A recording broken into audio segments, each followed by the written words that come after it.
I've always been disliked, yet I endured because I am a mother. As a mother, I believed it was my duty to protect my child until they became independent. Who are you? What? So, on this day, as Sam graduated from high school, I left my family. I had been trying so hard. No matter how much I was disliked, no matter how much I was resented, I kept telling myself it's because I'm a mother, a wife, that I have the duty to protect my child.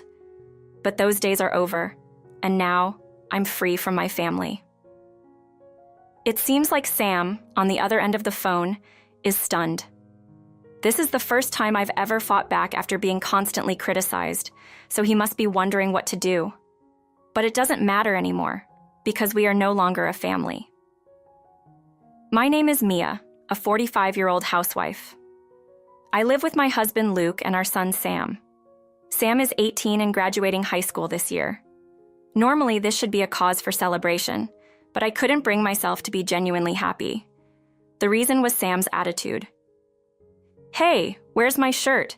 You didn't steal it, did you?" One day, while I was folding laundry in the living room, Sam approached me with these words. I found his shirt in the basket. "I'm sorry, here you go." When I handed it over, Sam snatched it as if showing anger. "You're really inefficient. Can't you put the shirt in my room while I'm sleeping? Don't make me ask for it." "I'm sorry. I just brought it." His aggressive words tore at my heart. I could do nothing but apologize without any rebuttal. Satisfied with my response, he warned, "If you make me angry again, I won't forgive you next time. I'll kick you out of the family." And with that, he returned to his room. Sam's bad attitude started 13 years ago when he was only 5. One day, he suddenly started using foul language towards me. "That's not a nice word." "Let's try to change that," I said. But Sam's tone only got worse over time. "Sam is a boy. It's just a phase." "I went through it too," Luke would say when I consulted him. Indeed, boys sometimes mimic the slightly villainous characters they see in cartoons. So I decided to monitor and occasionally correct him without being too harsh. But as a result, Sam's behavior only worsened. Before I knew it, hearing "thank you" became rarer than his shouts. Having a decent conversation as a family became impossible. Time passed, and now Sam is 18. I learned from eavesdropping on a conversation between Sam and Luke 3 days ago that he's planning to go to college after high school graduation. He didn't consult me about his future plans at all, but Sam seemed to rely on Luke. Sam and Luke always got along well, often going out together. Maybe it's easier for men to talk to each other. I too wanted to be treated as a family member by Sam. I always wanted to live like a proper family. The fact that I couldn't was so painful, like my heart was tearing apart. It wasn't just Sam who pushed me away. Luke also despised me. "Mia, you're really stupid. Look, there's dust over there. Can't you do your job as a housewife properly?" Ever since Sam's attitude worsened 13 years ago, Luke's behavior towards me also became harsh. If I missed even one thing, he would accuse me of being inefficient or failing in my duties as a housewife. Originally, after we got married, we shared household chores. "Being a housewife doesn't mean you have to do all the housework," Luke used to say. After Sam was born, I realized how hard parenting was. There were far more times when things didn't go as planned, and I felt terribly down. Initially, Luke was active in parenting, but gradually he stopped intervening and even stopped helping with household chores. Talking to him meant facing implications that I wasn't trying hard enough. So consulting Luke never cleared my feelings. "You can't even clean properly? Really, you haven't grown at all as a wife over the years. Do you lack learning ability?" I'm sorry. I'll try harder. Please forgive me." "Even though you say you'll try, you never improve. That's why you get scolded." Luke's words weighed heavily on my heart. It was stressful enough not being able to get along with Sam, but realizing that even Luke disliked me, didn't see me as a wife or part of the family, made me feel like collapsing right there. I endured it for 13 years, no matter how close to breaking I felt. I was a mother, a wife. I kept telling myself I had to do what needed to be done, pushing myself to the limit. Even when I was too tired to move, I forced myself to stand and keep going. If I didn't, I feared I would truly become incapable of doing anything, and become unnecessary to Luke and Sam. As time passed, Sam's high school graduation day approached, but I only learned the date 3 days before the ceremony. By the way, where did we store the clothes for the ceremony? One day, while doing chores, Luke asked me, "The graduation ceremony is soon, isn't it? But I don't know the date yet. Has it been announced?" To my words, Luke looked at me with pity. "It seems you haven't heard from Sam. He told me about the graduation date a week ago." Once again, I was the only one left out. It was painful to face this reality, but it had been like this every day for the past 13 years. Unable to recover from the shock, I was looking down when Sam, who had no school that day, came out of his room. "What's with this mood? Don't spread your gloom to Dad, too." Sam glared at me as he said this, but it was Sam's fault in the first place. If he had told me about the graduation date, none of this would have happened. "The graduation is in 3 days. I hear you didn't tell me?" I asked Sam with a tone of accusation, and he sighed heavily, as if I was a nuisance. "So what? You're not going to the ceremony anyway, so why do you need to know the date?" His words caught me off guard, and I asked, "Why? I never said I wasn't going to the ceremony." Sam responded, "No, don't come. If an old broad like you shows up, you'll just make me the laughingstock. I can't stand the thought of you ruining my big day."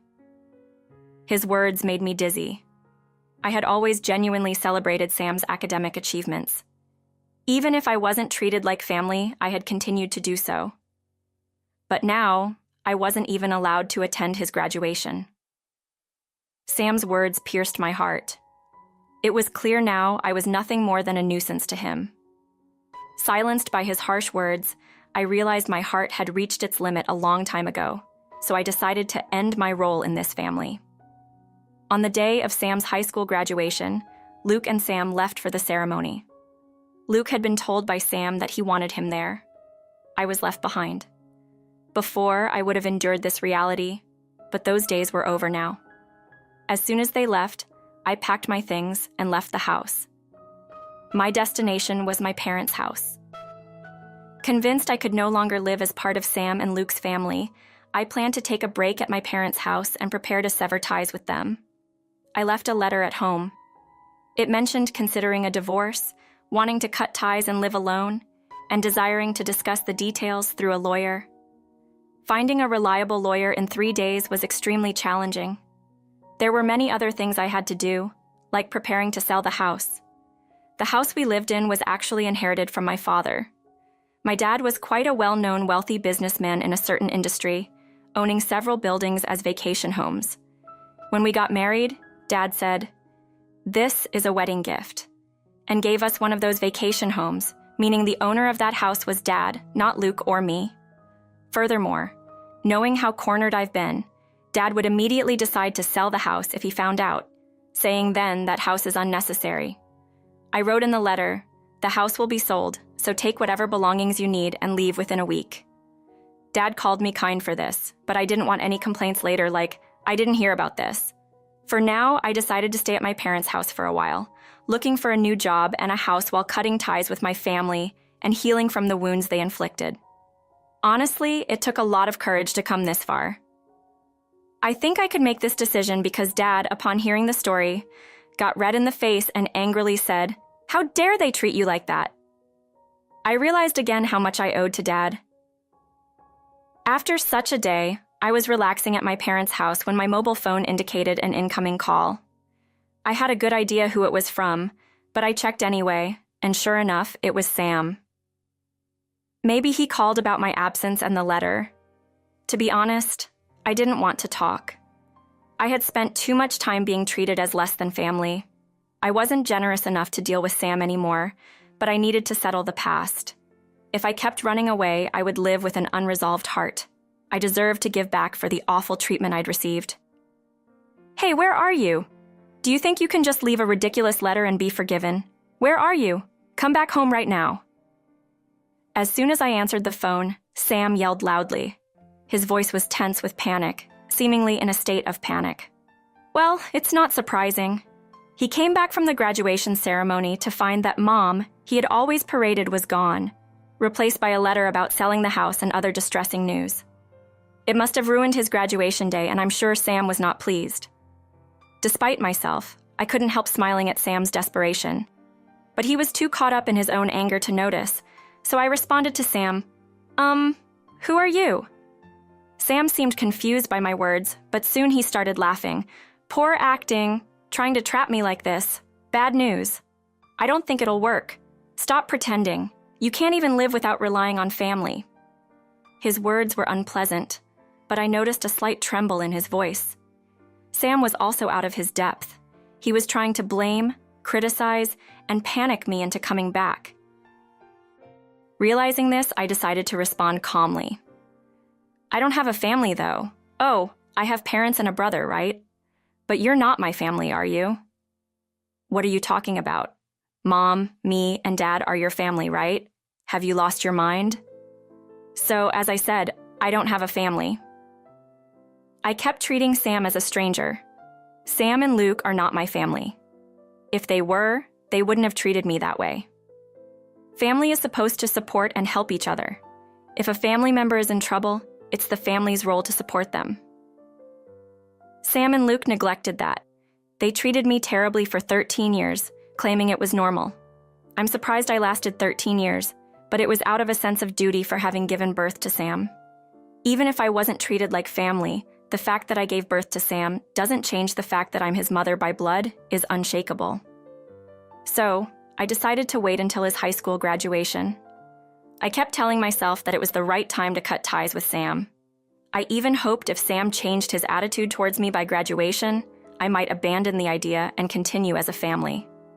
But Sam didn't meet that expectation. Recalling Sam's attitude 3 days before the graduation ceremony, it was clear. So, I felt justified in taking an appropriate stance. Sam is no longer my family, so I don't owe him the treatment of one. Continuing to treat him as a stranger, Sam finally seemed to understand my intentions and began to speak. Stop this pointless act already. We are family, aren't we? Parent and child, so please listen to me. What's with that letter? Are you serious about selling the house? That can't be true, right? Because you are our family. We're not family. He seemed anxious about the house being sold, but I was serious enough to leave that letter. Even if Sam begged, I had no intention of changing my mind. Please tell me it's a joke. If we lose that house, where will we live? I didn't even know it belonged to Grandpa. I always thought it was Dad's. I don't know what you're talking about. Please don't call again. I remained cold and distant. No matter how much he pleaded, I wouldn't indulge him anymore. As I persisted in acting like a stranger, Sam finally reached his limit and said, "I'll hand it over to Dad then," and called Luke over. After a while, Luke came on the phone. "Mia, where are you? Leaving such a letter? Come back home now." Luke's voice was filled with anger. He must have been unable to accept what I did. Silent, Luke continued, "Stop playing around. Do you think you can do this to your family and be forgiven?" Luke was speaking rapidly, and I could hear Sam's voice in the background encouraging him. Both seemed angrier than I thought, but it no longer mattered to me. I was no longer their family. Enough already. I am not your family, am I? After ignoring me as a family member for 13 years, you can't expect me to act like one now. My words were harsher than I expected. I couldn't forgive their selfish actions. I tried to be a family with them, but for 13 years they never treated me as one, always left out. How lonely and painful it was. How often I wished to be treated as family. That wish was never granted, but I couldn't easily give up.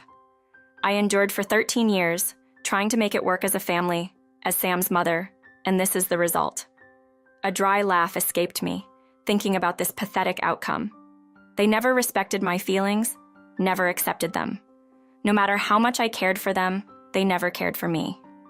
Yet now, when it's inconvenient for them, they say we're family, something they never meant, trying to bring me back.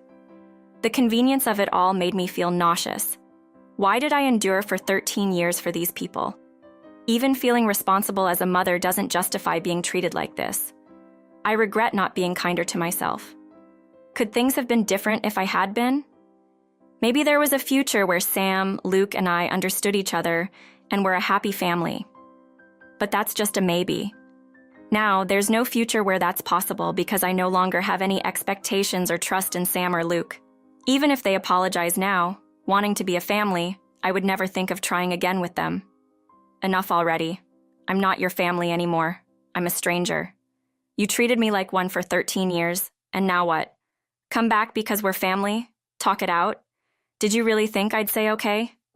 No way. I spoke impulsively, words I never would have uttered before, afraid of causing trouble. They kept flowing out and I couldn't stop them. I don't want to hear your excuses. I can't trust anything you say anymore. I absolutely can't see us continuing as a family. Write up the divorce papers. If you don't want to file them, I will. So send them to me and leave the house quickly. You wouldn't want to trouble strangers, right? But stop making excuses and get ready. Give up. Goodbye. I cut off Luke even as he tried to say something because I didn't want to hear anything from Luke or Sam anymore. After saying what I wanted, I hung up the phone. Luke was saying, "Wait," but I ignored him. Then I blocked all calls from Luke and Sam, ignoring their persistent attempts to contact me. Even the home phone rang, but with my parents' permission, I made sure no calls from Luke or Sam could come through. Thus, I finally managed to cut ties with the family that had made my life miserable for 13 years. They tried to reach me through friends, but I kept hiding, avoiding any contact with them. Eventually, the divorce from Luke was finalized. Despite his repeated pleas of not wanting a divorce, he signed the papers without resistance when it came to court. The house, being Dad's property, was sold, and they had to leave. A friend told me that after the incident with me, they started fighting incessantly.